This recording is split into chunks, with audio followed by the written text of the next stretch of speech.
Assalamualaikum warahmatullahi wabarakatuh. Apa kabar sobat sekali? Jumpa lagi di channel Rahmat ini. Kali ini kita akan membahas berita hangat dan masih hangat diperbincangkan, yaitu terkait PDIP ya. Ditanya apakah ketar-ketir lihat Anies Safari, PDIP skakmat pakai isu utang ya. Jadi saat ini ya, ketika Anies sudah berkeliling safari ya untuk mensosialisasikan diri sebagai baca pres, dan sekarang sudah lebih kuat lagi karena secara resmi PKS sudah mendeklarasikan diri sebagai baca pres yang diusung oleh ketiga partai, yaitu Nasdem, PKS, dan Demokrat. Nah, ketika ditanya bagaimana selanjutnya untuk PDIP, tentu saja pastilah ada argumen ya, tidak mau ya kalah terkait manuver politik ya, terkait konstelasi Pilpres 2024. Ini sesuai dilansir oleh gelora.co.id. Langsung saja kita baca dan kita ulas. Gelora.co, PDIP mendapatkan pertanyaan apakah mulai cemas melihat bakal calon presiden atau capres 2024 dari Partai Nasdem. Anies Baswedan sudah mulai melakukan safari politik. Pertanyaan dari wartawan itu pun langsung dijawab PDIP dengan menohok. Sekretaris Jenderal PDIP Hasto Kristianto menegaskan bahwa partainya fokus bergerak bersama-sama, bukan secara individu.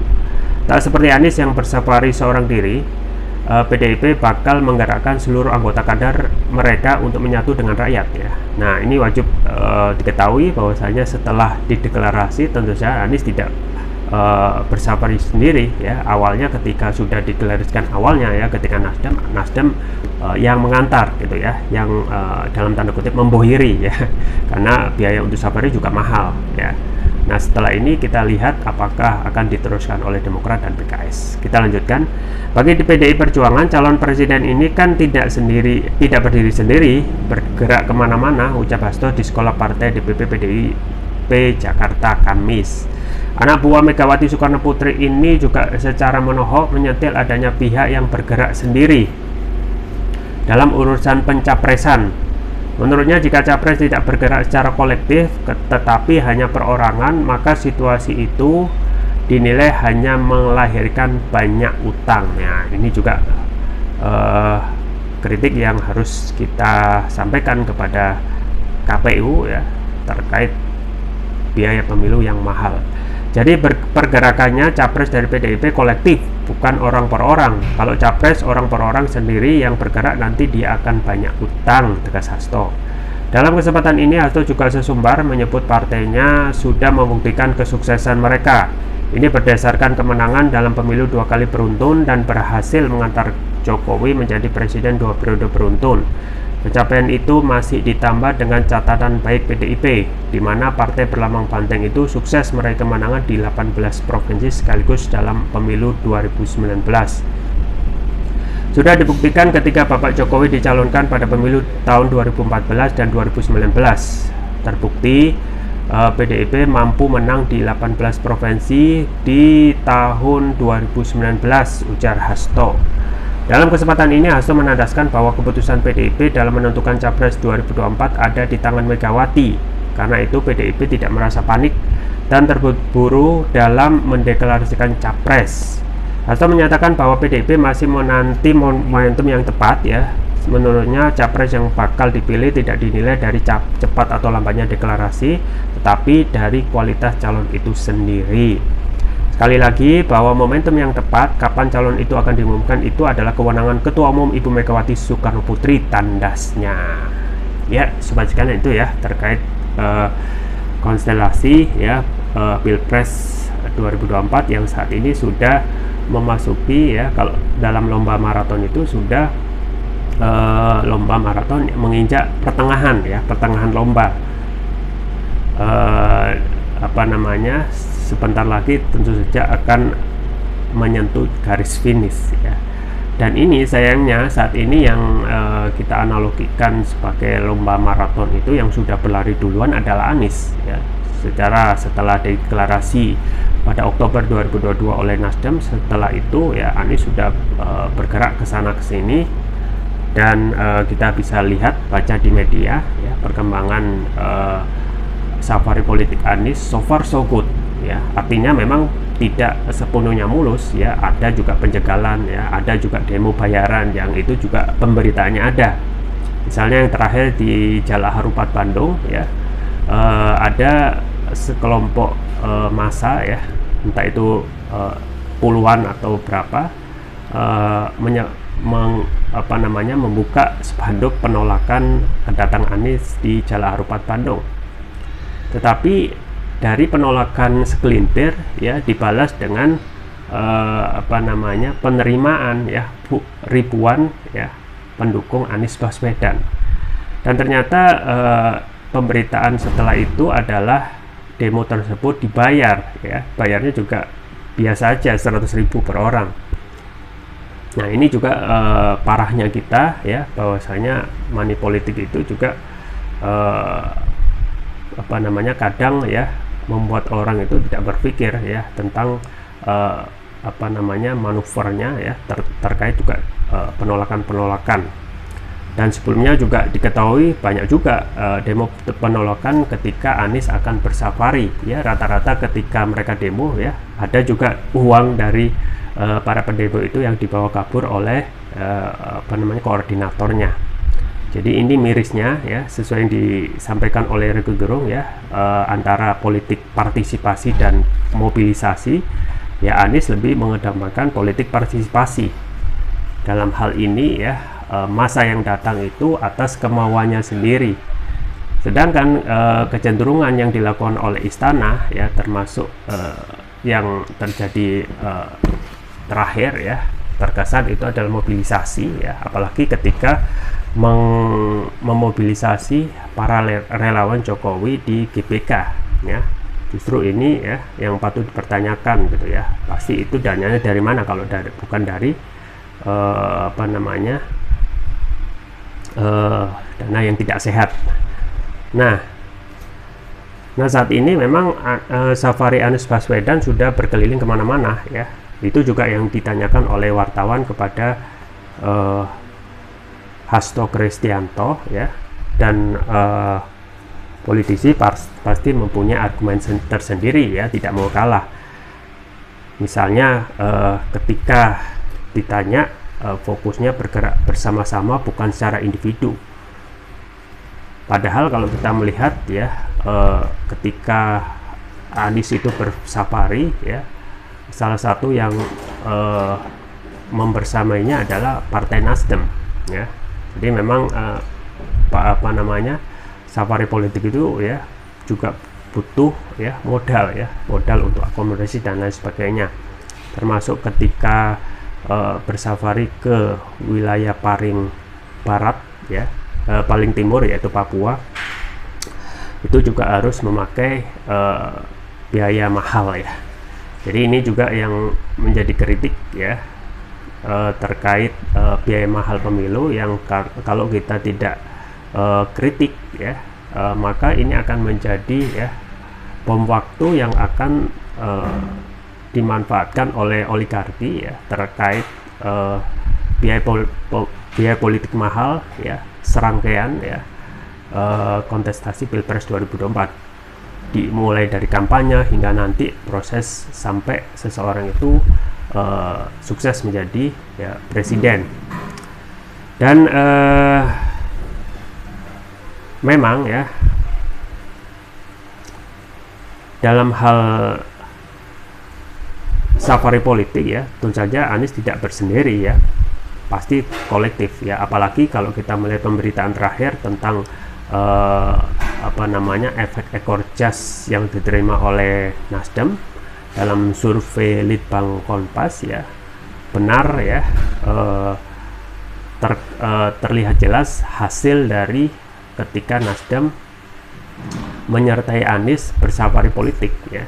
Survei Litbang Kompas menunjukkan Nasdem mendapatkan efek ekor jas atau kotel efek 3%, yang semulanya 4,3% menjadi 7,3%. Jadi ini adalah hasil yang tidak bisa dipungkiri ketika membersamai orang-orang yang Anies yang saat ini memang dielulukan oleh rakyat ya.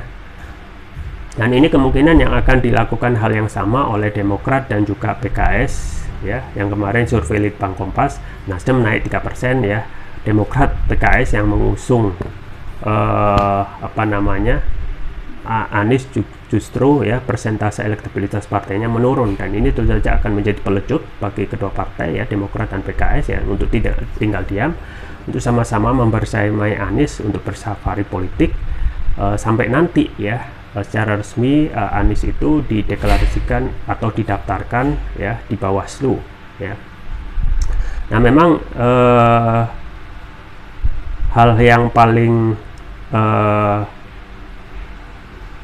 mudah ya untuk mengargumentasi ketika ada pertanyaan terkait kemajuan koalisi Anies adalah mengungkit hal-hal yang negatif dari Anies, diantaranya ya terkait potensi utang yang akan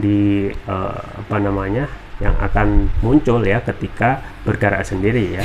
Jadi ini sulitnya kalau oligarki itu masih bercokol dalam kontestasi pilpres. Dan memang itu juga tidak berarti ya PDIP itu ya bebas dari oligarki. Artinya pasti akan ada yang membiayai biaya politik yang mahal ini. Yang menjadi pertanyaan adalah apakah oligarki nanti itu yang kalaupun ya calon itu sukses akan mengontrol ya seseorang menjadi boneka, ataupun dia bisa 50-50 ya, win-win solution ya, saling memenuhi ya untuk sama-sama ya tidak meninggalkan kepentingan rakyat. Nah, ini juga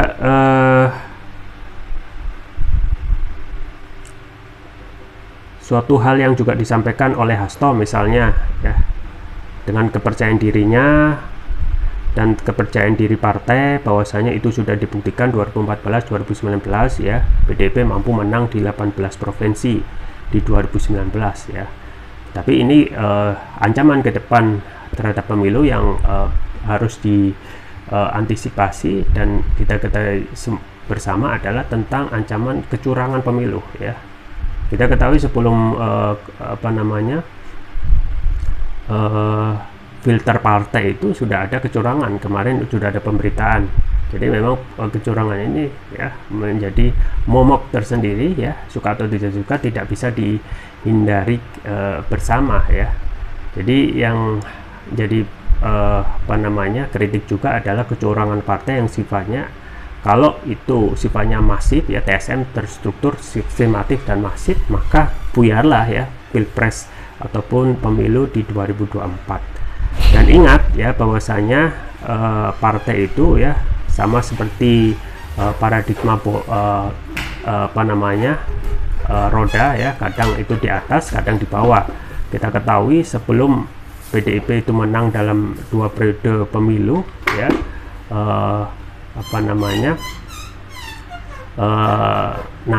Demokrat itu sempat menjadi pemenang ya pada saat SBY berjaya, dan partai itu ya bisa saja ya menghadapi ya paradigma roda yang berputar, bisa saja di atas, bisa di bawah.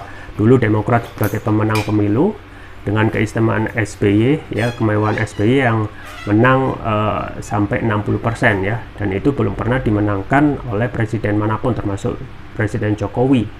Dan pengamat ya mengatakan juga disandingkan dengan sandal jepit pada waktu itu SBY juga pasti bisa menang.